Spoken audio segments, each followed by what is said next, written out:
we don't like to see that happen because it's super dangerous. There's rope everywhere. They're crazy animals, and so even though I hit this one great, this one actually took hours and hours to get back into the boat.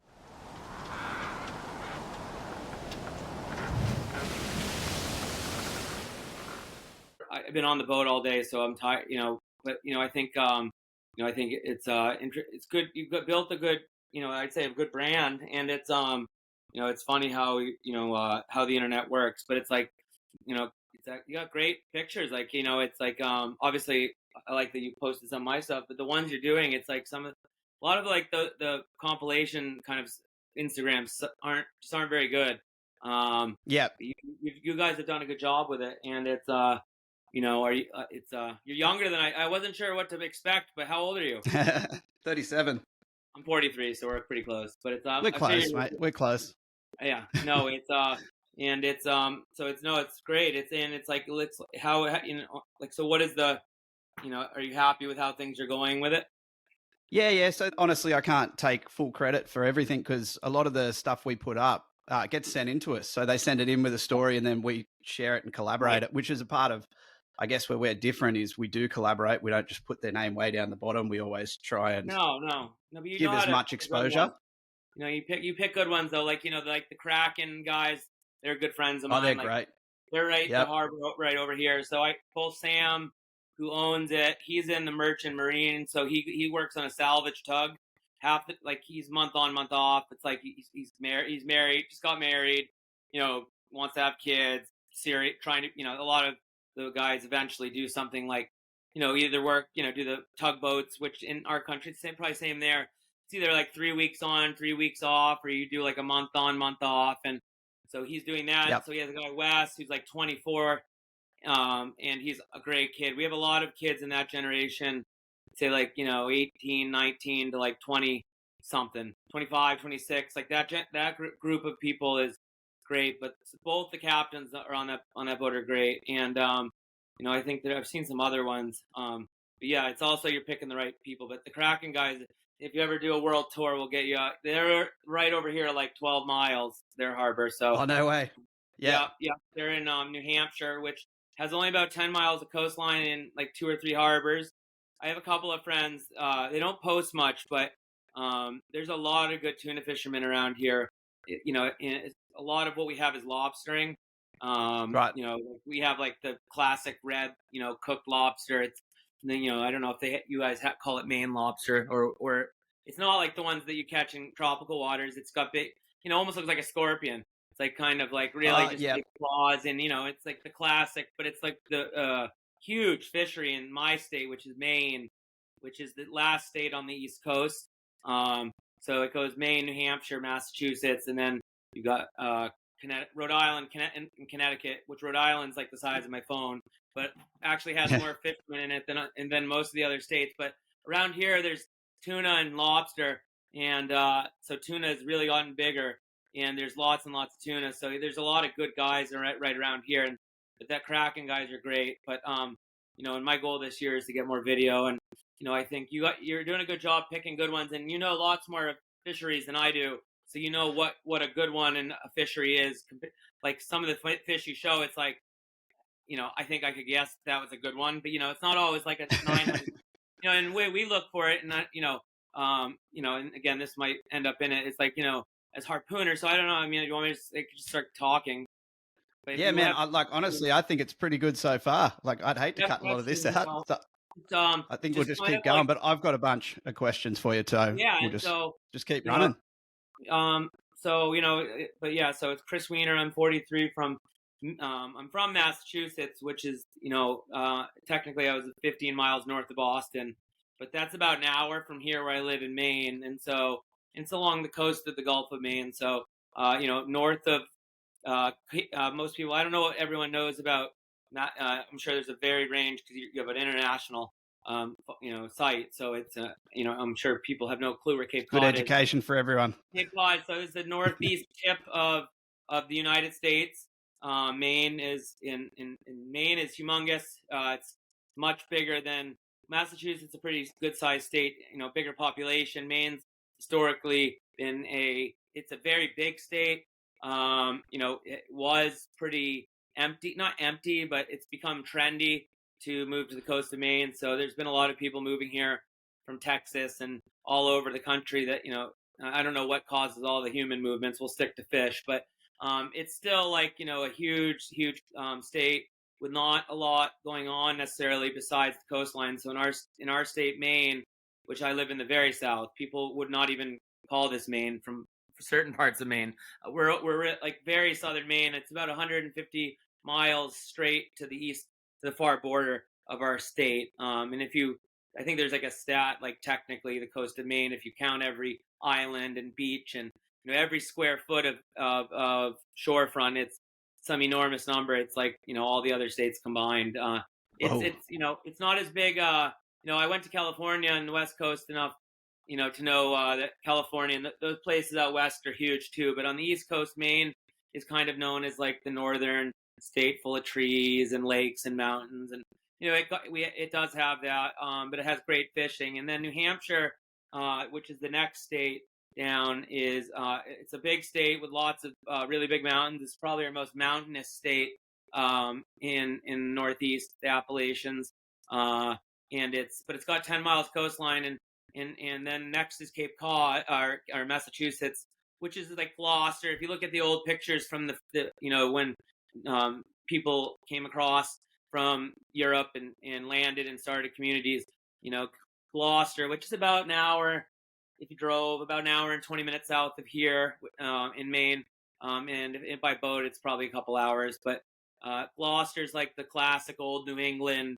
town, fishing village. And then there's Cape Cod, which is known for its beaches and now great whites, which there's lots of great whites there because they have all the seals. And then you get beyond that, you have Rhode Island and then Connecticut, which are both small states, and that's New England. And then we have Vermont, which is another beautiful state, but it's not on the ocean. So Maine has this large coastline. Lobster, as I was saying, is a huge fishery here. Lobsters are generally 1.5 pounds to 3 pounds, and it's one of the one of the United States biggest fisheries. But it's just enough time that there's a lot of boats that also tuna fish. So even though Maine isn't historically as densely populated with tuna fishermen, it's got as many tuna as anybody.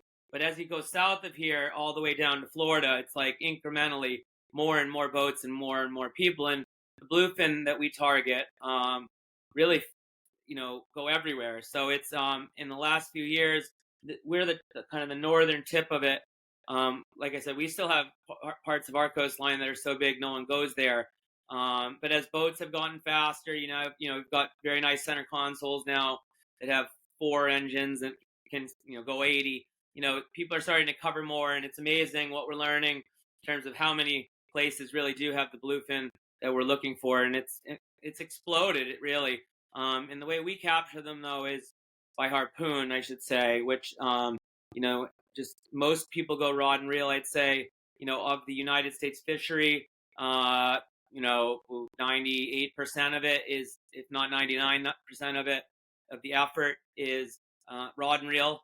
Everything from spin cast, using a spinning rod with either jigging or casting. The new thing is a bunch of my buddies that are helping with our science program, they're using spinning gear on like the really big ones, and they're crazy. All right. I don't know how they hold the rod. I mean, if you saw the pictures, they're crazy. I thought we were crazy, and they call themselves tuna junkies. There's a little group of them, and it's like, I guess they really are. And they actually caught one of the first ones of the year for the kind of the season, because we're just coming into summer here. But it's we harpoon though, like where I am right now is, like I said, southern Maine. It's now only an hour or so from Boston, but it's a long ways from. It's a lot different. And the further you go to my east, down the coast of Maine, there's a lot of wide open water. And harpooning is had a few little hot spots. Our cove, Perkins Cove in Agunquit, Maine, tiny little cove. Mostly lobster boats, but we have 6 or 7 harpoon boats, and we can work together to get some photos that but a harpoon boat is what we call a lobster boat. It's usually 30 to 40 feet long. It's made for, generally it's the hull based off of lobstering, which around here is just a kind of an all-purpose boat. It goes 15 to 20 knots, and they're pretty rugged. And then we put a pulpit on the front. We call it a stand, about a 25-foot stand that you go out on the very end of. And then we have a tower that's ours is about 30 feet tall. And so we'll go anywhere out. Some days we actually run into them right outside the harbor, but we're usually running, anywhere from 20 to generally 40 or 50 miles. I'd say average, probably 30 or 35 miles out when we start fishing. And it's we go out. We don't have really anything other than our knowledge and history and intuition, and we have water temp, and there's other things you can water features, history, like I said. But it's like essentially we go out and hunt, and we have a harpoon that we have. It's about 11, 12 feet long. We'll get some video.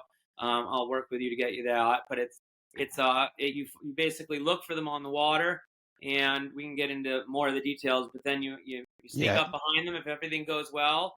We sneak up behind the one that's in the back, and we have boats that are set up to be quiet, but I still think a lot of it is potentially they're in.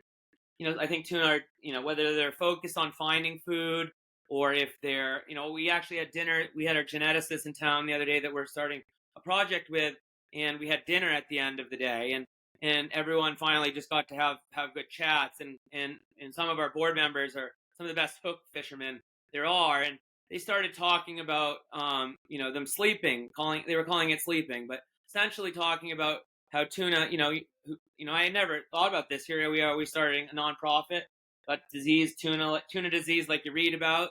We try to think about everything, but there is some state that some people think they go into, which is like literally I had never thought about this really until the other day. They don't sleep technically, so they maybe do. How you get a 38 or 48 something foot boat with a 600 horsepower engine. I'd like to take credit for it, but I think a lot of times there is skill involved, but for all we know, they are in some sort of trance as they're traveling between areas of where they eat and where they, hang out, so to speak, or migrating. But for whatever reason, we can somehow get behind them if we do everything right. We're about 12 feet off the water, so it's a lot of water. Some people have lower stands, but the stand, the higher you're throwing from, the more you can throw out in deep. So it's like there's advantages to the height of your stand, the length of your stand. But then if I hit one, my dad or whoever's driving the boat has a button, and we have an inverter linked to it. We have about 100 feet of rope we have a pre-made rope that we get from the company that has a wire running through it that we attach to our dart. And so the first 100 feet is what we call the throwing line, it's an electrified throwing line with just a wire through it. At the end of our stand, we have a plug. There's running back to the tower, and some people actually have their. I'll bring this up for you. This might help a bit as well as what you're talking about. Yep. And so here you go. If you'll see, when you hit it right there.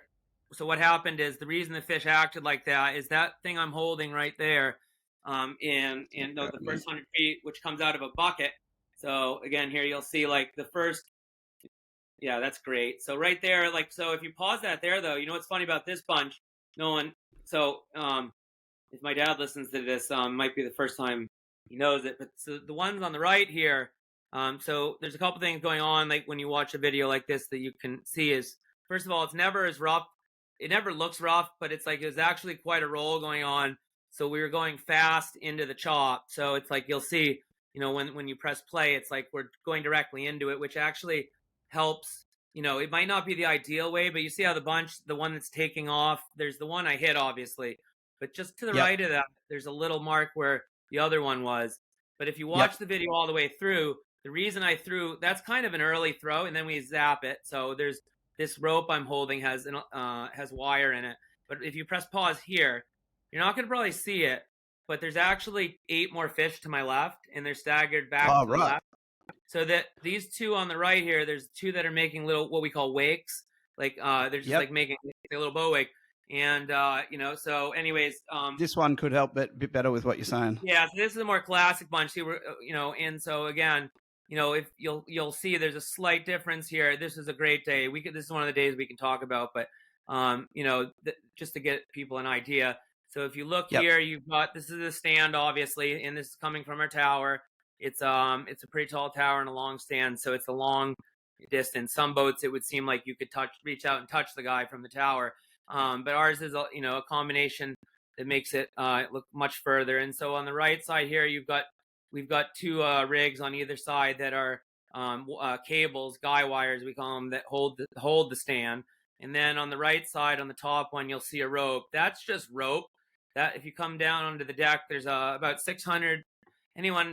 People have different lengths. A lot of people go with a shorter length, but my dad has found a way to, do everything to find a way to make things harder. So he's lost them in deep water. So we have about 800 feet of rope there. That's attached to a buoy. But out on the end here, right underneath kind of my right hand, is a bucket that's got 100 feet of rope in it with wire in it. And we string those up. Those are made by a company based on how, we specify it. So that the harpoon's electrified and the guy driving on our boat does it. Some people do it in the stand. It's a lot of good things about it, and then we'll go on. But it's not just that it's safer for us if it works. It's better for the fish. It's quicker and better for the meat. Really, is the thing they like the most because we sell the sushi. But it also, it's just a safer thing. Now this one, again, we can talk about this one a little more, but if we'll go back to it. But in terms of how we catch them on this one, they're running up into the wind. You can see just a light northeast going to the north here and going right up into a chop. It's just enough that our boat's kind of a tank for a harpoon boat, which these types of days make it good. But if you'll see as we get in, we try to pick the one. Now the two on the left or three on the left are much further ahead. And it's oftentimes not the side one see that one right we go on there is the back one. It's slightly back. You could argue the three on the right are all the same, but you definitely don't want to try to get to those left ones. And so, depending on the bunch. Now this is, I'll say, as good of a bunch as you're going to get in terms of tuna. They're running, they had food in their stomach. They're probably traveling. It's just something made them pop up there. That little area right there actually was good for the next week or two. There was something going on with the water. It was, what makes the tuna come to the surface? There's lots of factors. But we were the only one on the East Coast this day, at least that we know of, that went. It was supposed to be terrible. My brother plays professional, or my brother-in-law was just retired, but he was playing professional hockey in Germany for 6 years, and he had to leave the next day. So my dad said, we're going no matter what. And it turned into a day where the minute we slowed down, we found a bunch. And, we had the whole ocean to ourselves. Nobody else went. It's amazing. But these are probably all, 600 to 800 pounders. And like I said, Whoa. So when you go up on them, but this is actually an example, and maybe I can get you the video for when you do this. There's another edit I have that is a little longer than the one I have on Instagram. This one is actually does what we call took out a flag. I've tried to look at this video a million times to figure out what happened. But I think sometimes, if you hit them hard enough, or if you hit them in a funny spot, the wire that can break, or it could just not work right. So when that happens, it generally gives them just enough juice to piss them off. And it takes out about 800 feet of rope. And I have a video of the whole thing because there's a GoPro. I'll try to get that for you because this is a good example. If you saw the full video of what happens when you hit a 700 or 800 pounder and the shocker doesn't work, it just pisses them off. They take out that rope, that 900 feet of rope. And then we ended up having to fight it, as we call it, which is basically like hand lining it because, it was hit in a place where for whatever reason it was holding in and it wasn't killing it. So it's like you basically have to fight it. Otherwise the bigger ones will just swim around and use the tides and slack it up and they'll never die. You got to fight them. So it gets really kind of, in the video shows that. Hopefully I can edit in a way that works for you. It's not like we don't like to see that happen because it's super dangerous. There's rope everywhere. They're crazy animals. And it's so even though I hit this one great, this one actually took hours and hours to get back into the boat, and to the point where but if you play through, you'll see though you can kind of tell probably from this one. Watch how quickly the first 100 feet of line's gone, right? See, so that's right here. Once it comes to out of my hand, Jeez. that's the first 100 feet Yeah. gone. So, and then it comes out. We'll That's get the video for your viewers, but Yep. that's a classic running bunch right there, though. And so Yep. it's like we call it running. And you can't really have much better than that, though. It's the shock when it works, like in the first video, you can see in that and we switched to a different shocker since then. Like this one, you'll see like the fish did boom. The it's moment done. you hit it, It's done. Like, and that's a 101-inch fish or 99-inch tuna fish, and yep. yeah. And so normally though in that bunch we'd take one. So the reason our angles are funny on our boat. It's too much to get into the details of, but when you're filming from our tower and our stand, it makes things hard to tell. Like if you're throwing early, or a picture on our boat often makes it look, just because of the way of the angles, like you're throwing kind of close, but that's a pretty far throw for a normal throw. But there was one right under my left that was making no wake, because they're like swordfish. They can swim around, and why a couple of them were making a little bit of a wake and the others weren't. But the reason we probably did it, my dad's been driving forever. When you have a long pulpit, if you try to take them, if you were to go on the left one, you have more of a roll and a up and down. And it's like that, when you're throwing a harpoon, those ones were pretty high up, but the deeper they get, you want your boat to be steady, and you want, if it's choppy, as we call it, to be predictable. So, and we're actually going quite fast too, which then you have to back down. It's quite, it's a lot, but it's, when it works out, it's much easier than if it doesn't. And what's crazy is the old timers, like they have all in their old wooden boats. They would go out, and it's like almost like, I think because the shocker, when it doesn't work, something about what we do, they act different. They fight harder. It's almost like because you zap them, maybe, you give them just enough energy to get them angry. There's some different reason, because they never had shockers and they never complained about hauling flags up, which 1,000 foot with, 1,000 pounder on it in the old days in a little wooden boat, it's a lot. But, things have really not changed much, other than our boats are a little faster, different, made out of fiberglass. Those old wood boats still have advantages. The wood boats are so-called sneakier because, they have less vibration.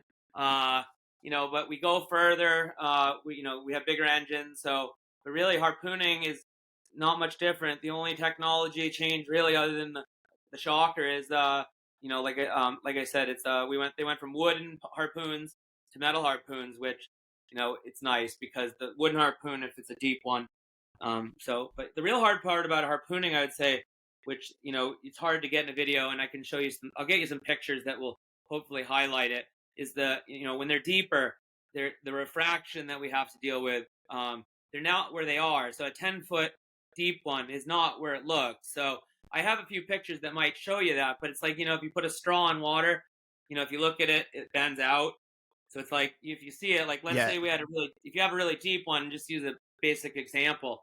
If you're throwing at a deep one, it might look like from the viewer that you're throwing halfway behind it. So, you have to get what harpooning is so hard about harpooning is, there's a lot. You have to find them. It's really hard to find them. Some people have spotter planes, that there used to be more of them. It makes it a lot easier. There aren't many of them around here. It's just not economical. But if you like to fish on your own too, and you're taking chances, you're going far, you're not fast enough to make a mistake. Like if you go the wrong way, you're stuck. But finding them is obviously what makes, in my opinion, you got to find them. And a lot of people don't find their own fish. They just fish certain areas, or let everyone. There's a lot of people that just go where someone was the day before. But the really good fishermen find them. And then when it comes to actually harpooning, the driver is really important. You have to get behind them. We have bunches of sometimes 100,000 that we're going on to.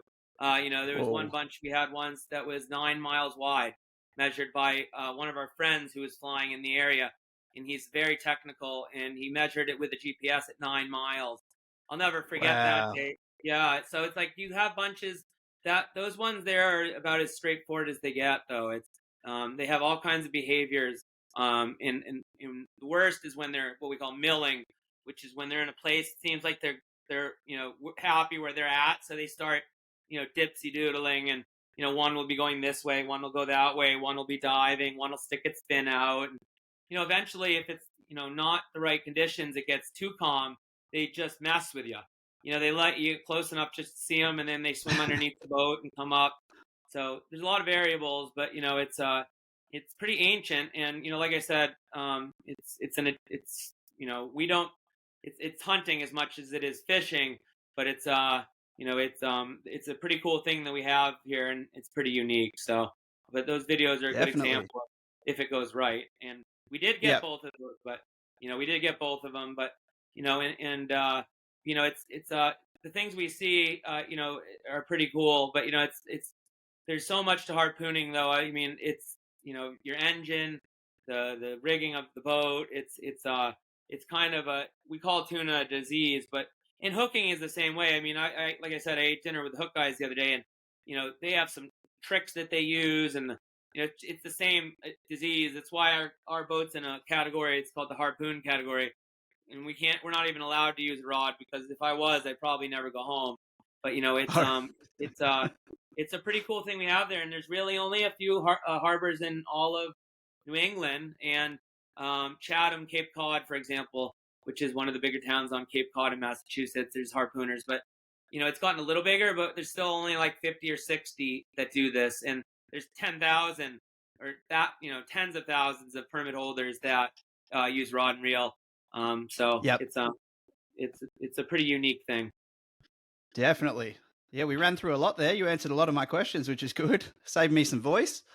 But I want to go back a little bit if we can, mate. I want to know a bit more about you. So obviously you grew up in that Maine area there. How did you find your way into doing this? You mentioned there's a lot of other boats around there with rod and reel. How did you find your way to harpooning? Well, I'm actually, I grew up in Andover, Massachusetts in the summers. In the winters, which is about like a 45-minute drive from where we keep our boat. And my parents moved up here, which is kind of like cliche. I mean, the Massachusetts people always come to Maine. That's like, right. It's like, oh, here come the Massachusetts people. But, they came, my grandfather came here a long time ago. He was in the very first wave. It's really close, and there wasn't many people around then. And Agunquit, which is where Perkins Cove is had a family who told my dad and my grandfather. But there's a family, and he's still alive. I mean, if we could ever get him hooked up, he would be one of the most interesting people you've ever talked to. This guy, Sonny McIntyre. I don't know if he probably wouldn't hear you well enough to, he'd probably, never to get him to come on. I mean, the guy's seen everything, but he's part of a family that came out of what we call Mid-Coast Maine, which is east of it. Portland's our only really known town. It's about 40 minutes north of here, so it's still very southern, coastal Maine. And then the coast turns east there, so it kind of runs northwest. Southwest to northeast. And Portland, it juts right, and that we call Eastern Maine down east. Because you're actually going down to the east when you go out. You're not going north anymore. And so the mid coast varies in terms of, if you're from here, you probably are more technical about these things. But the mid coast area is just, there's a lot of little inlets and little fishing communities, lots of lobstering, and there's one harbor or two and families right around Harpswell and Bailey Island, places that are you can see Portland on a nice day. That kind of, because that's such a good tuna spot, must have, there was a group of families that started harpooning, as far as we know it, in at least Maine, if not New England or the East Coast. It's a very fishy place still down there, so it's not hard to believe. The tunas come way up inside, depending on the bait that they're eating. And so there was a family there that was probably Sonny McIntyre, is now 85. And the people that taught him were probably 30 or 40 years, 20 or so years older, if not 30 years older. So talking, over 100 years ago, the harpooning probably began. And then, Wow. So one of those families, Sonny, the McIntyres, which are, they're legendary. Sonny's especially, a legend. He came to Perkins Cove. He's still lobstering today. He's like at 85, still goes. But he, one of the best harpooners to ever live. I mean, I used to have a video. It's long gone. He took a Japanese film crew back in like the 80s, and it was a calm day, and you couldn't get near him. And he hit 3 or 4 where if you were just playing around with a harpoon, you were just chucking it just to see how far you could throw something and have it land. Have it land like, he was hitting them like as far, it's like almost like fake. He could just chuck the harpoon and it would just go and bonk. So he got 4 that day, but that video is lost to history. But just a really good harpooner. My dad's 71, and my dad and my dad's brother who was a little bit younger than him. And then my grandfather was doing it, but it was really my dad. Learned, I think, a lot from the McIntyres, and so Sonny's dad, Carl, was the kind of that first generation where they had the boats to do it.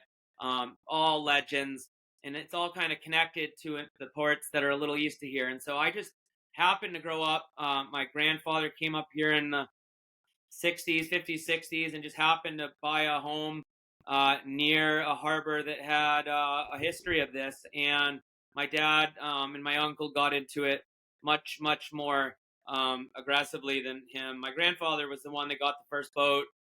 Maybe we can dig one of the boats. It's technically a wedge port boat, they call it, from Nova Scotia.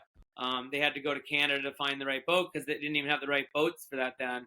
And so they got their first boat. I think it was called the Sam, Elizabeth and Sam. My dad still uses it for a lot of account names now. Hopefully that dark web didn't hear that. But that was the first boat, and they were like little kids. So there's all kinds of pictures of them going out with Sonny, who was only like 10 or 15 years older, and Carl, his dad.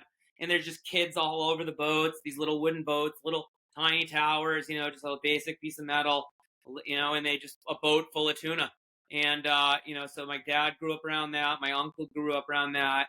And my dad got into it. When they first got into it, they'll tell you stories about the markets not existing, really. It was not for fun, but it was like, it was not really that lucrative. And then in the 80s, things changed, and the Japanese market developed, and things got much different because that sushi market, developed into a point where in the 90s they were catching fish. I think, my dad's best fish, for example, was like a $70 a pound fish, and then he had many $40, $50, $60 per pound fish, and that was before the Europeans and the North Africans, the Mediterranean, essentially the East Atlantic and Mediterranean, which is where our fish intermingle. There's a lot to the science in that. I'll keep it simple as that. There's a lot of movement. It's one giant Atlantic full of tuna, and so they started getting into it when these prices got big, and they actually began ranching them over there, and it's become a huge business.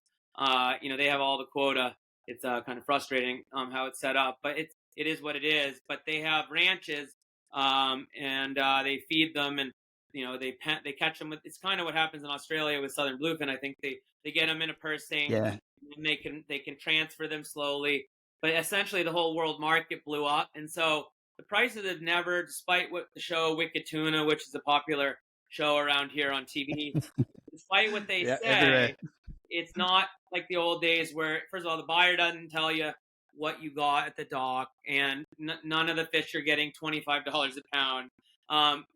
Nowadays, it's just, there's a lot of factors that go into that. Food, you want them to have the right food. They'll eat the wrong food. They'll come eat fish that, menhaden, which we call pogies. They're very oily, bony fish. They love them. There's billions of them, but they don't make them fat. So it's like herring and mackerel. Certain things make them fat, and then where you catch them, how you catch them. But the world market exploded. But I came into that scene when it was still hot, and I just started when I was too little to remember. And I remember getting carried off. Basically grew up. I bet you if you look, now that I get older, I don't know, someone might have arrested my dad, probably how young I was when I was going to the fishing. But I had a knack for it. It's like I generally could see them pretty good from when I was part of the crew when I was only 8 or 10, and it goes back as far as I remember getting carried off in a blanket, and then the hazy details. But it's kind of a little culture around here where there's a few of us that have grown up with that, and it's life, and so there's no escaping it. For good or for better or worse. Just lucky though. And as time has gone on, I mean, there was a long time there where if you didn't grow up the way I did and have people that taught you, it was pretty hard to even know we existed or if or how to do it. And the internet has obviously made it so everyone knows everything now. So it's like there's a lot of boats that get into it. Plenty of good guys that really didn't have much of a connection other than they found it at some point and they got the disease too. But I grew up into it. And my dad had a business that he did, but he started his business, and so he was able to find a way to in our short season, which starts June 1st, which is they're here probably all year round, but our season starts on June 1st, and we have a certain amount, and so he was able to make it so that he could do that, and he went as hard as anybody. So it's like whether he had another job or not, it's like he's a hard goer. He's still to this day like a really hard goer at 71, and I have to try to calm him down. But he's he's very hard goer, and so we did it very seriously, and had two boats in different categories, so you could fish year round, and it's just it's in our blood, and I think I was lucky enough, like I said. I mean, sometimes it's a pain in the butt, like we can touch on before we're done, the science of it all and the way that we're regulated, but it's because you can't just go fishing. Or some people do, but there's a lot involved in fisheries, as you know. And these fish are, because of their size. I mean, our minimum size for our fishery is 73 inches, so 6'1". Over Jeez, 2 meters. Big fish. But then we're only allowed two between 73 inches and 81 inches, and then the rest are technically have to be over 81. So, the average fish in recent years has been bigger than the years before that. So, there's a lot of really big ones, 100 inches, 100, 6, 7, 800 pounders. But so it's a funny fishery, but it's just a place tuna come to. We're lucky enough. I mean, I guess it all starts with having the right conditions. You've got the nutrients, you've got the ocean, and we have a mix to bring them to the surface. Generally, there's need to be warmer water. So generally they feed in the cold, deep, shallow, murky water near the shore, where it is nice water sometimes, but the beaches look nice, but it's in terms of the ocean, it's very nutrient dense and not what we would call pretty water or clear water. But then offshore, if things are right, the water can jump up to the 65, 70 degrees Fahrenheit and turn clear and blue, not quite like you have in the tropics, but that helps bring them up. So a lot of times where we're catching them just is either on their way to and from eating, or there's places they go, they water they like, and whether we're chasing the same fish from day to day, probably not. There's probably a constant change all over the ocean. They're always moving, and it makes for a really complicated fishery because right when you think you figured them out, you didn't. But there's I'd say as fun as harpooning can be, it's also like soul crushing. Like last year, for example, we had engine issues, which like we've never really had. We stay on top of things, and you realize that your boat's part of the family. Like when it's like it's being sick. We're crazy, but it's but there's also just years that things go. You have bad luck. Everything goes wrong. I mean, no matter how good you are, you can have a year or two that humbles you. So it's hard. It's like there, especially if you have a bad day. I mean, you might get one chance or two chances over 180 nautical miles and 18 hours of searching, and you miss a good chance, and you got a win coming for a week, and you have to think about it. It's a mental game, really. I mean, you have to be physical. It's a very physical fishery, and you have to have good eyes. You have to have an understanding of the ocean. You have to be able to throw a harpoon. But no matter how good you are, you have bad days. And the guys that are good are the ones like probably sports, same thing, play better after a bad day. But, it's a humbling thing. And we just happen to have a couple guys in our cove because of the history that we tie up next to that are really, really good.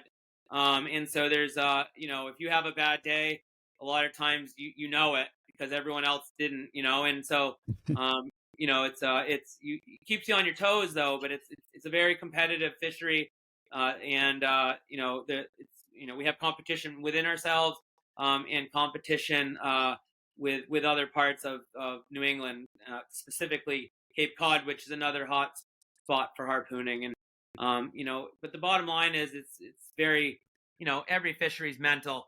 But when it comes to harpooning, it's just like anything. It's if you think you're gonna miss, or skiing, biking, if you think you're gonna fall, you're gonna end up falling. If you think you're gonna miss, so there's confidence to it.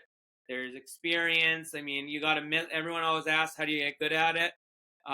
You miss a lot. It's how you get good at it, and then you don't get cocky. But it's like little things though, like you want to throw when you can hit it, and you want to wait. It's waiting for the right time to throw itself changes. Like sometimes, if they're deep, you should wait so that you have, more of an up and down shot and less refraction. If they're skittish, but you want to wait. But I remember I had a day, and we were 150 miles east of here, and I'd actually just got one that was, a 93 incher. We found them in the binoculars, and the really fat ones, in my opinion, act different. It's like there's a smarter group of them. And, I was looking in the binos, and like 3 miles away was 4 or 5 wakes, like we saw in those videos, and then nothing. And so we went over there, and there was 4 or 5 of them that just swam by us, and we saw them in the water, and they made amazing shot, and it was great fish. But then, about 5 or 10 minutes, probably an hour later, we saw a little commotion over here and a little commotion over there, and then all of a sudden a bunch swam by, and they kind of all, as we got closer, and we're going slow, which makes everything more, it would be easier, but it's like it's all developing differently than you're used to. But then my dad sped up, and so and they didn't, and usually that would spook them. You got to keep the engine. One thing you got to do is you're not supposed to change speed, but he sped up, and so I have no good excuse. But it kind of, they rose up, and they got higher and higher, and they're 110 inch fish. So, you wouldn't think you could miss them. It's like, and you're standing there thinking, just gonna put the harpoon right in this one's back. Here we go. We got number 2. And I waited a second too long, and when the boat's going 9 knots and they're going slower, there is a point where you've waited too long, and it went right over its nose, and it literally rested when the middle of the harpoon hit it and stopped, and the thing still hadn't taken off, and it was like I was almost about to throw up, and it was like, but the one, you forget the one before, and it took me years to forget that fish, but it's like it's there's a lot of times you're hitting ones that you shouldn't hit, but it's right when you think the easy ones, the minute your brain says here's one that's going to be in the boat, you'd be amazed at how easily you can miss a good, so knowing when to throw though, had I thrown a second earlier, I couldn't have missed it. But the way physics work is eventually that you're going fast enough, the speed of you is going to, once you let go of the harpoon, it's just enough to go in front of the fish. So it's like I waited way too long. I got paralyzed, and they did a good job at it. But it's like, it's a good lesson though. It's like when you're not thinking about it is when you're doing good. It's like if you start overthinking it, you'll never hit them. But it's like you just have to have kind of the intuition of where they are, and it just takes time and experience. And again, the deeper they are, the harder they are. It's if you have a season, they're eating and they're on the top of the surface, everyone can get them. But, when my dad, I pulled him from throwing duties, but, even up until the end, it's like he would make these ugly little shots, and he's thrown so many harpoons that he's so good at judging where they are that, he would just hit them. And they'd leave his hand, and I'd be like, thinking to myself, oh God, he's getting, and then boom, he hit it, and he just knew how to read where the fish was. And, and that's, that comes with time. And, I would say I'm getting better. I think I've gotten, it's, the hardest part is, in my opinion, sometimes are the easy ones. Like I just mentioned, the quote unquote easy ones, especially with a high stand. It's like getting confident and knowing if you miss one of those, not missing the next one because you overthought it. So it's like, it is a mental thing. It's like, there's still days where I feel like I can't hit anything, and I've got a lot to learn. And, it seems like the sweet spot is, the next 10 years is where I hopefully, the guys that are about 10 years older than me are still, you're still getting better into your 50s and 60s. And then obviously at some point, because the more you throw, again, the more you know how to throw harpoon. So it's a weird thing because it's just, there's a lot to it, but it's a lot of factors, and there's really no good technology other than airplanes. But like I said, the cost of an airplane is so much that there aren't a lot of people doing it, and it's about like a third extra. You have to go in all weather because the plane doesn't know it's rough, and so it's actually, you can do better without it if you know what you're doing. But there's just not that many pilots left, which it's kind of its own art. In many ways, is the crazy guys that go out, and there's some of those I could hook you up with if you want to have a crazy conversation with the guys. They go out 200. There used to be and they're still here.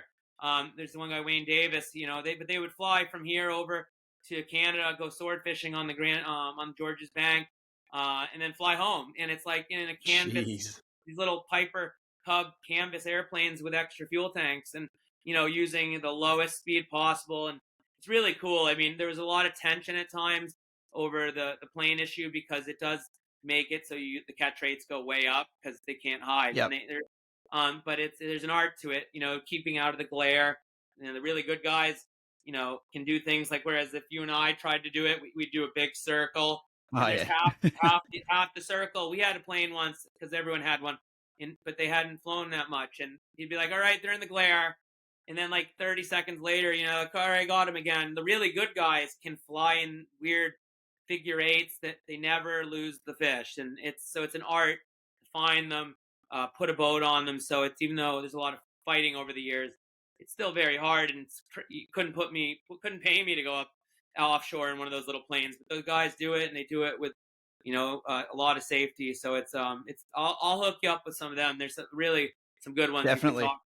Wayne Davis specifically, who has pictures, but it's that's how I got into it. I mean, and it's grown since then, and it's to the point now where we have I've been on all the committees. I should mention that my dad started one of the tuna associations, the East Coast Tuna Association, back in the 80s, because there's been a lot of people. It's not conspiracy. There's been a lot of people. Bluefin has been in our neck of the woods. I don't know about it elsewhere, but our neck of the woods in the United States. The Atlantic has been a species that has garnered a lot of attention from environmental groups. Where it's you hear we shouldn't eat them. It's the tiger of the ocean, and no one loves them more than us. But there's been things like CITES listings where they've tried to stop us from being able to ship across borders. There's been multiple attempts at endangered species listing, which is such an onerous thing that you can't even fish for things that might touch a tuna. So it's like, there's been all these attacks at us over the years because there's a lot of money, if you look it up, in bluefin conservation. Now, whatever help that's provided, it's debatable. It's mostly been focused on the U.S. fishery because it's U.S. groups, and so there was a need for an organization in like the 80s. So they started a group. They hired a guy that had a good fishery policy background, and that went for many years. And it was advocacy, just keeping the fishery going, and it's all artisanal, local, small boats. Everything's well managed, but it's been a fight. And so then over the years, though, it's been clear there's not a lot of science behind the decision making, and actually Australia, the southern bluefin fishery, is actually way ahead. They've done a really good job with genetics. They're kind of the model. Right. There's a group in Australia. There's a company. I think it used to be part of the government, called CSIRO. It's CSIRO. If you look them up, they do everything. Yep. They do everything. Elephants to tuna. They're actually deeply involved in Atlantic bluefin, but they kind of helped pioneer a technique called close kin marker capture, which you're essentially looking at babies and larvae's DNA, and then looking at parents and trying to look for matches, and then kind of working backwards to see. It's very obviously more complicated than that. But using genetics and relationships and diversity in DNA to try to get an estimate, because how do you count fish? And the way that they've done it throughout the ocean for Atlantic bluefin and most species has failed. It's very hard. And so genetics offers a lot of solutions. And so we've now to the point where it's called the Bluefin Collaborative. We have a nonprofit. I'm the executive director, where we're trying to bring fishermen's expertise into it, because one of the most expensive parts of sampling of fisheries is sampling enough. So when it comes to genetics, for example, getting enough fish sampled, no matter how you're doing it, in over time, space, size, spawning grounds specifically are really helpful, because then the stocks, where are they born, has been a big issue. When do they mature? So you need the gonad. But, what we're focused deeply on is two things: is trying to get a better way of counting them, which kind of is based off of things pioneered, I think, down in our scientists actually worked in New Zealand a lot, and I was involved with Australia. It's got Dr. Ray Hilborn, and his geneticist team under Lawrence Hauser. But they have a lot of experience with salmon and southern bluefin randomly, and so southern bluefin has a pretty good system. They have it a little easier because they know where the young ones and twos are, so they'll send a ship out, and I'll try to send you a link. They can get them behind the boat, and they can just keep yanking them in for like weeks and getting a genetic sample, throwing them back. Whereas in the open Atlantic Ocean, it's much harder. And so our group's trying to make it possible that you can sample. So we've got, everyone from every gear type, recreational up to the biggest pelagic longliners, from Canada down through Florida, and we're actually moving ahead. It's actually gotten legs. It's like we're working with the government. It's daunting, but there's no way to count them. And so then the other part of it is understanding where they're born, how they spawn. You need to have an idea of how many there are of each size, and then also how quickly they reproduce. That, and then you have the ability to predict the future. So what we're trying to do is truly be collaborative, because there's a lot of history with the science community and the fishing community of both sides not playing well together, and we've tried to change that, and we have a lot of work ahead.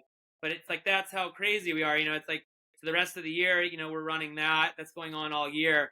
But it's not good enough for us to just say, like, let's try to guess how many there are. So here we are now with this whole new, which is cool though, because I've met lots and lots of people, and I could give you endless people to talk to, because it involves connecting us throughout the fishery, and I've learned so many things. And there's so many places there's that there are bluefin that I didn't know.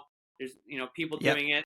So anyways, it's actually caught some, like I said, got some legs, and so the industry is getting behind it, and so hopefully it works. We'll see where it goes, but it's I think counting fish is, if you want to have fisheries, you got to have good science. And so as painful as it can be, I think we so that's also, we can go fishing, right? So on June 1st, I was just on the boat earlier. It's we're rigging up, and then June 1st it's on. But it's we really do care about the resource, and so hopefully it'll work out. But it's, as we get closer to June 1st, I can say the science, which is my obsession during the winter, is it's getting to be harpoon time. So it's funny time to do this call. It's like I'm counting down the minutes till June 1st, but and they're here already, I'm sure. But and someday maybe we can get you, like I said, if you get you on a world tour, we'll get you out harpooning in New England. But it's I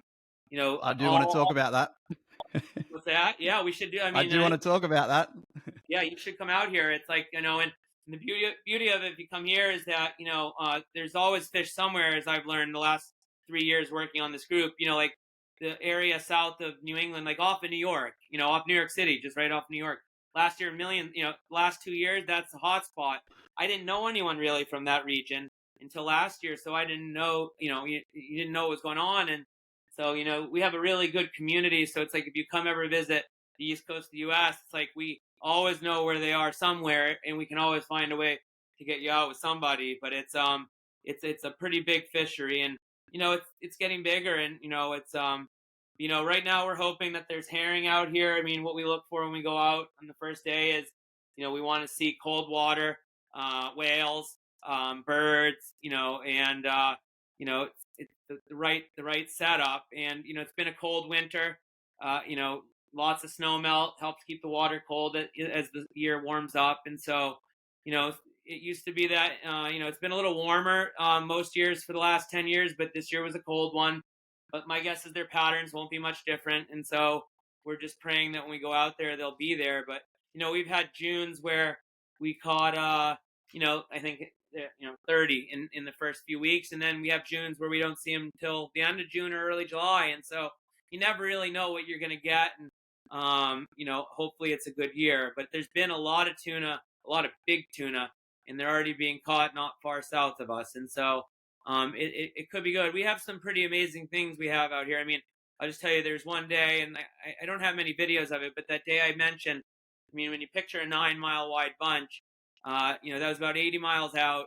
And it's like when we find a bunch, like take that second video you had, that's what we were going on. And then there was another one. I was like, oh, it's a bigger bunch than I thought. Because sometimes, you got bunches of 100 or 200 and, you only see the front 20.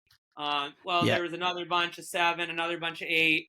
And then, like we noticed, we were surrounded in all directions by a bunch of tuna. It was the whole ocean. And that day, there was bunches like that. So it's like, what was going on? It's like, I don't know. But like, we had a buddy of ours that we worked with who ties up next to us. He was over the horizon in the middle of nowhere with the same thing. And, it was one of the weirdest things I've ever seen. And there was a whole summer or set of summers where the water was pretty out in these deep basins. It's 1,000 feet deep, but the coast of Maine, it's very shallow and rocky. So it's like 1,000 feet of water. It's pretty. It's warm. There's food in here. We don't really know what happens out there, but there was a set of summers where every day you could get there, the water was still the right color. There was tuna there, in bunches of 2 to, who knows how many 100,000. And, it's like some people would think I'm crazy, but it's like, it's like since we've started this group, the water's been murkier, but hopefully we'll be able to get this all captured. But it's like, it's fascinating because we don't know what they're doing out there. I mean, that, usually you think of bluefin eating and moving and then going back and eating. And then there's this place out here where they're there every day. So it's like, usually where you find them one day, they're not the next day. But there's places that aren't feeding places they're doing something different. We envision that they eat, they swim out. I mean, part of safety, get away from the crappy water. It's better for them. And a lot of times they'll come in somewhere else. So it's probably, there's just so many fish cycling around. But it's crazy that, another glimpse of just why this can be such a disease. I was telling the guys at the table the other night at the meeting, there was 1 year where no one was seeing anything. And there's a ledge out here that runs from here to Massachusetts called Jeffrey's Ledge. It's a historic place. And the water was not that good. And then all of a sudden we noticed the water was pretty. And then all of a sudden the next day there was bunches of 50 everywhere. And those fish obviously didn't find it. It just gave you a glimpse of what's passing by you all the time. Because when this pretty water, as we call it, moves in, the fish they seem to be wherever it is. So it's like whereas a hook boat will sit on a spot and see them on the fathometer, sounder. We can have tuna around us. Another example, and just to give you an idea of how picky they are. There's one day where it was westerly, maybe 6 knots, and we don't think they like westerly. 6 knots is, most people would call that calm. There was like a flip here and there. For example, they will rub on blue sharks because, sometimes right. Have these little things on them. So they'll like harass these blue sharks to scrape things like they're itching. So it's like, but they'll do that, when they're just, they see the blue shark. And so there was signs that there was more tuna than we were seeing. But when the wind dropped out to zero, there was, we had a network of boats over 100 miles. When the wind dropped 6 knots to zero, we call it the bottom rose up. There was bunches of fish for hundreds of miles around. And if it hadn't died out, you would have never known. And so, they're crazy animals. I mean, what brings them to the surface, it's very little things. It doesn't just matter whether the water's right. Sometimes it's the wind direction. It's like you can be around it. So it's like it's a fishery that attracts probably people that are people that like punishment or something. But that's what makes it so good when it works out, because everything involved is so hard. And so, yeah, we'd love to get you up here someday, but it's until then we can always send you videos. But it's a pretty unique thing, I'll say. We also harpoon swordfish when we see them. We don't do it, but when we do find those, they're humongous too. So it's like it's a little different. Everything's different. You show them that you're coming when you see them. They only get spooked really if you come up behind them. you sneak up on a swordfish, they get spooked. They kind of look at you and just let you harpoon them. So the Canadians who do it a lot, they have holes they don't even throw; they just poke them. And so I know a bunch of people like that I can connect you with. But really, that's harpooning is part of the culture here, and so it's pretty cool. And I will say though, just to make sure it's clear, I mean, we have so many hook boats that are really good fishermen too.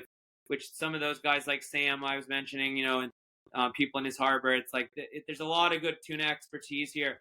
New England is really I'm sure the Native Americans were catching them, knew about them. I mean, in the Mediterranean, even goes back to like I was doing cave drawings of bluefin.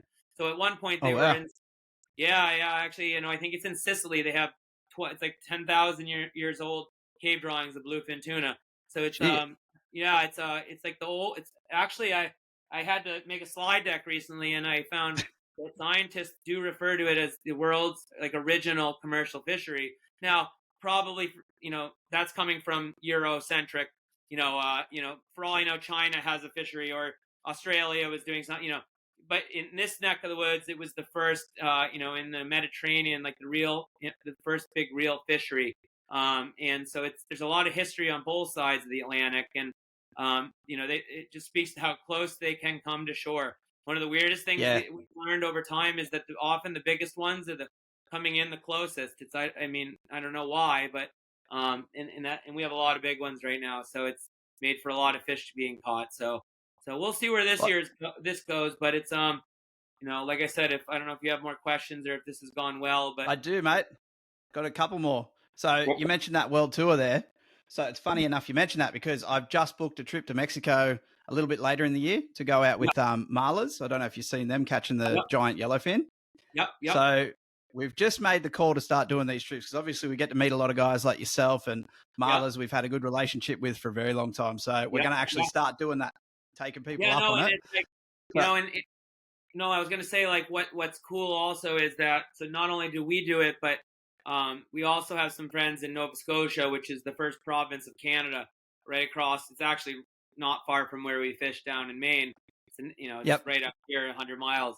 And they've got a fishery where I'm sure you've seen some of my videos, where they've got it, where they've got a body of fish that they hunt that they can get going right next to the boat into a frenzy just by throwing herring. And so it would be cool. I mean, at different times of year, it's like harpooning is June, July. Often is the month in August if there's less fish, and but there's always tuna fishing somewhere. So it's like when you we should talk more about that because definitely. and really there's a time in like I said, where no matter what's going on, there's tuna. It's like the more, like I said, the beauty of the science group is we've learned that a lot of times when we don't know where the mother lode is, well, they're off in New York or something, and so and there's Right. a lot of boats, so it's like we've never been more confident that we'd make it work. But it'd be great. I mean, what you're doing is great. Like I said before, you guys really do a good job showcasing good fishing, the right fish. I mean, you know how to pick the right videos and stuff to post, and they've done a really good job with the Instagram, and obviously are fishaholics, and so Fishaholics, mate. It's an addiction. it's an addiction, and so Yeah. we'd love to have you up here. And like I said, even though when you book harpooning is notorious for if you pick a day, it'll probably be the day after. So it's like there's ways but we've learned how to maximize it. But the beauty is that our weather and Cape Cod weather, even though we're competitors, there's always someone to go harpooning with, and the fish are always within reach of somebody. So definitely Yep. can make it. And then Nova Scotia, like I said, what happens up there, and I can send you some videos. What they do is they actually get them going. They own their own quotas, so they can do it at their own pace. So they'll get them going, and it allows them to harpoon as they're feeding, because up there their problem is everyone is big. In a Right. little one there is 90 inches or 95 inches. Oh, Yeah, so like if you just were to go out and throw at one, you're gonna probably get one that's so damn big that like it's not gonna be worth anything. And so they've developed a really cool method that they get them into a frenzy, and then it's actually one of the most fascinating things. I mean, hand feeding tuna is one of the honestly the most interesting things. I mean, I get goosebumps thinking about it. It's another thing you should add to your list is we'll get you to Nova Scotia, and they use Yep. their boats are 50 by 30 feet, so they're like Gee. they go out anywhere. They only go about half mile from shore, and when they get it going, it's like you just sit there and and then they can pick one or two here and there, and they're very good about it. And they only get because if you didn't otherwise, there's so many big ones. Like I said, you'd use your whole quota. But there's a lot of different aspects to our fishery. I mean, but harpooning is definitely I'll put the plug in as hard. It's hard to imagine one that's more addictive. And we should definitely chat more offline about getting you. And where are you going in Mexico? Did you say? Puerto Vallarta. Puerto Vallarta.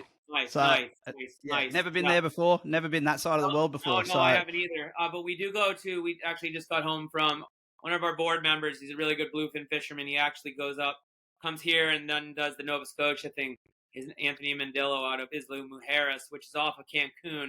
It's like one of the world's hot spots for sail fishing, and now they're catching tunas and marlins. But it's sail fishing central, and Mexico has a lot of good fisheries. So I think you're going to really like that. And no, we should definitely try to make it work. And like I said, I think it's unique. And if you ever want, like I said, more people, I have within the rod and reel fishery of New England and the East Coast. Yep. There's some really good characters. I mean, you've met Sam, through Instagram, but like if we can help in any way and with the site, but I think we have a really thriving fishery here. More young guys, and the crazy part is the young guys getting into it are like the best. I mean, there's some 18 to 20-year-olds that are like dead ringers. I mean, like really good. It's like it's like kids are advancing. I don't know what's going on. Yeah. But, I was out with a kid the other day. I met him when he was 20, but he was catching more than everyone else. And 20 is pretty young, to be have the truck, the dealers telling everyone he's doing the best. But you meet him and you see why. He's just a really fishy kid, and he's like in that same area with Sam on the Kraken. But it's we have a pretty good thing here. I mean, New England's fishing territory in the summer. It's bluefin world, and we also have yellowfin and big eye. I mean, we won't go any further into that, but there's one boat I know that last year he samples genetically for us for the collaborative. That one day he was in a canyon and he had yellowfin, big eye, and bluefin all running on the surface together. Wow. And I didn't even know big eye did that. I know yellowfin will do that. So it's you don't have to go far south of here to get into. So if you ever, like I said, want to do an East Coast tour, and the difference between here and New Jersey, it's a 4-hour drive in a car. So it's very small areas that Cape Cod's like an hour and a half with no traffic, 2 hours. So it's like Maine to, there's a lot of things going on between like here in New Jersey. So, and it's very small part, in terms of highways driving, it's very easy to do as long as you avoid, rush hour in all the big cities. But, it's a really cool diversity of people, and it goes all the way down to the Outer Banks of North Carolina in the winter too. So, I mean, it's a year-round fishery, and we're learning more about. But yeah, I'd love to get you up here, so we should talk about it. And like I said, if there's more questions, I had them. If you want more videos, like I said, I'll email them so you have better quality. But I don't know. Definitely. I don't know if we've done what you wanted to, but it seems like Mate, you just took it and ran with it. That was perfect. I love it. Last two ones I've had, I've barely had to talk. It's great. Just listen and enjoy. Well, the joke is that I taught. I always told I taught. I got a lot of energy. It's like for this, and but it's it's what makes you you got to have a little like I said. But I will say I've met people like the one I was just mentioning, like even another buddy. I've met a lot of these hook guys. When you've got the hook, so I've got the harpoon disease, and I love fishing, obviously.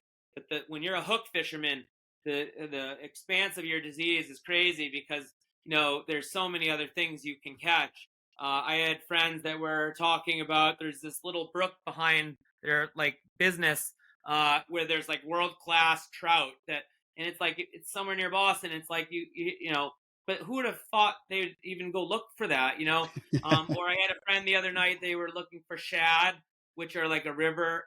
They're like a herring species that goes into the estuaries, and they go out at night and put on lamps, and they call it like basically New England tarpon. And it's just for the fun of it at midnight. It's like, I've met some people that make me feel more sane. When the hook fishery, you can fish round the clock in any weather. So at least with harpooning, I mean, the problem with harpooning is it's weather dependent, but Right. It's but the good part of that is that, it does give you some time to sit on land, but, not too much. But that's how we end up getting involved with the science and all of that. So it's got to find some other way to fill it. But, like I said, if you Yep. ever want to swing through our area, we'd love to have you. I mean, you've done a good job representing our fishery, including the fishery on the other side. There's some great videos that come out of, I don't know where, where's Tenerife? It's, I don't know, somewhere. Oh, yeah. Across there. Have you seen those there? Yeah. They're like 20 meters of water. Yeah. Full giant bluefin. Yeah. And then there's the one that you posted recently. So what you posted recently, I'll say too, is the one with the kayak, the one off of England. I forget the guy's name. You posted it and I think you did really well, but it's his dad's out in a kayak and they're chasing. Yeah. Henry Kirkwood. Atlantic sorry, what we call like half beaks. They're basically a needle kind of bait fish that have a little beak on them, and they swim alone. So big tuna are like cats almost. They'll chase one thing, and there's certain species, and that actually happened off Nova Scotia. But that UK fishery that you have wasn't there a few years ago. So it's like there's not only is that a new thing, but you saw it. They're in the rocks. It's like they're next to the kayak. And so. But yeah, you'd be so shocked at how the rain they come much closer in than you think, and but anyways, no, it's really cool, and I think our fishery, like I said, in New England is just one of many. But it's got a lot of characters and a lot of really good fishermen. But harpooning specifically, when you go to book your East Coast tour, and again, there's a lot of the fishermen in our fishery go to places like Puerto Rico, so you probably will meet someone there who says they go bluefin fishing here too, because there's a lot of crossover. But I think I am joining a 3.5 day charter, so I don't know who else is on there, but I'm jumping in as the crew on a 3.5 day charter awesome. with someone who's booked it. That's awesome, and it's a beautiful place in the world too over there. It's a beautiful country and great place to go fishing, very fishy, and it's yep.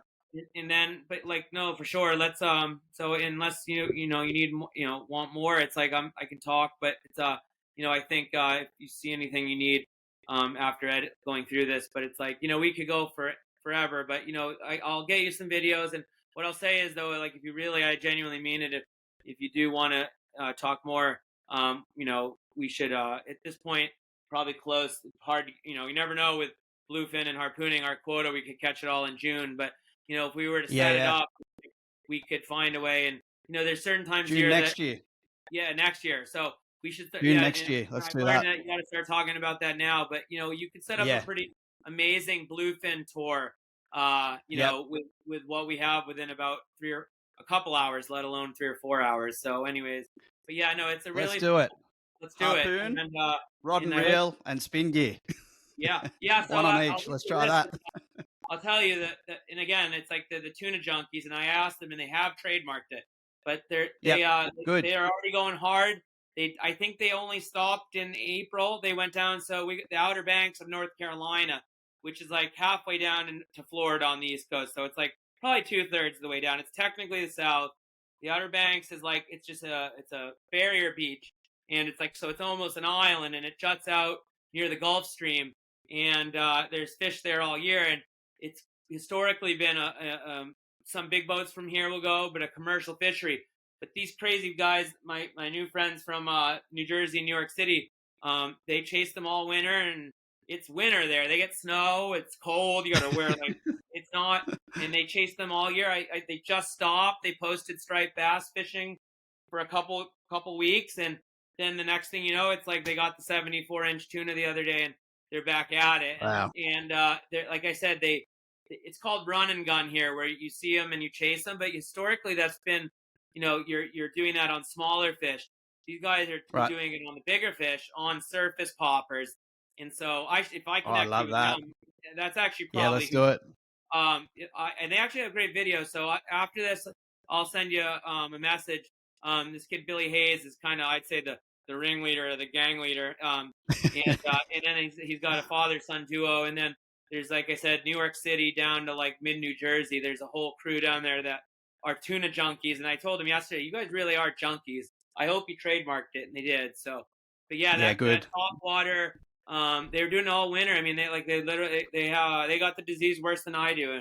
So we ought to introduce it to all of them. And there's like a very and then within the rod and reel, there's like I said, there's also trolling for them and live lining them, and so we'll get you the full experience. But there's some in this talk. I've thought of some people that if you want some good interesting topics with and I should show you them because Definitely. great videos anyways. But getting 800 pounders on a spinning rod is no small That's feat, crazy. especially when I think Billy's like my height, which is I'm 5'8", but he's like half my weight. And you see him Yep. holding on the rod with his whole body. It's like to me, it looks like going to the gym and strenuous. But these guys are addicted to it, and they're really good at it.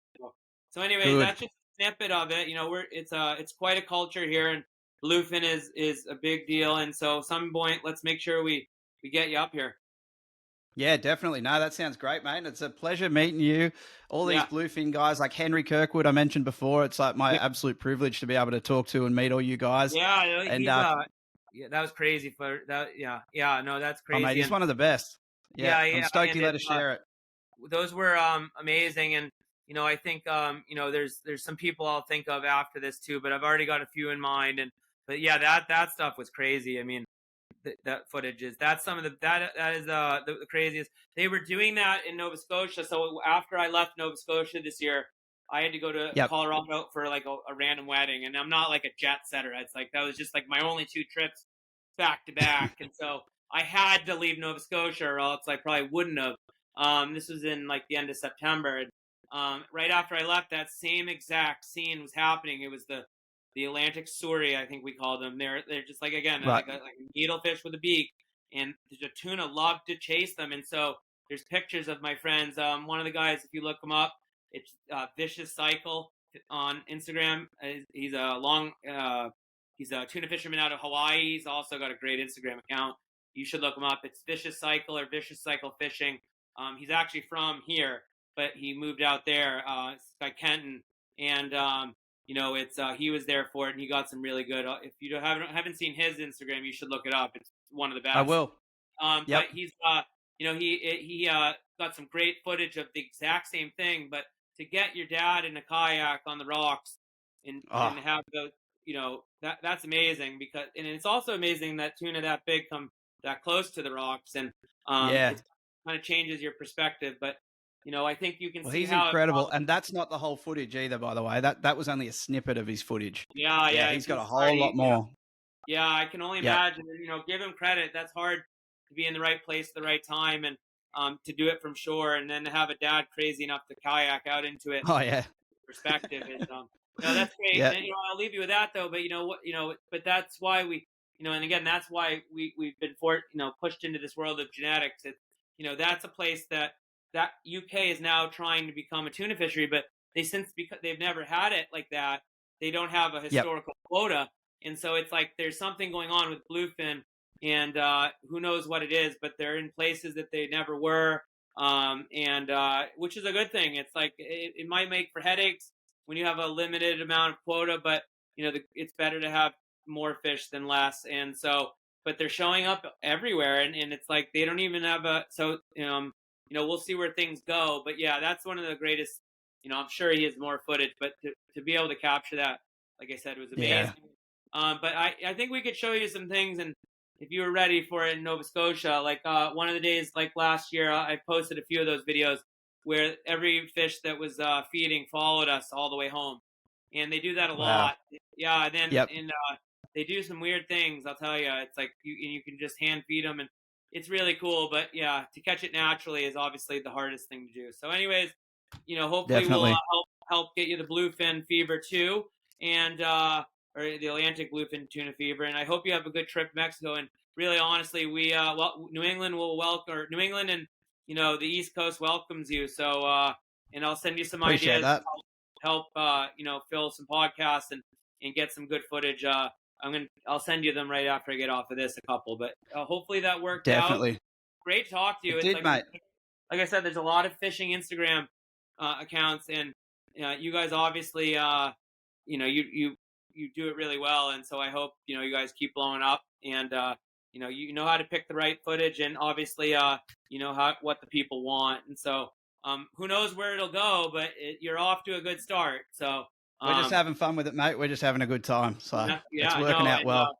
Well, it's glad we met. The internet has a lot of things that you could say have had some impacts in the wrong way, but the beauty of the internet is here we are, and we get to talk right here about this. So I'll be holding you to it. We're going to get you to New England, and we're going to show you June next year.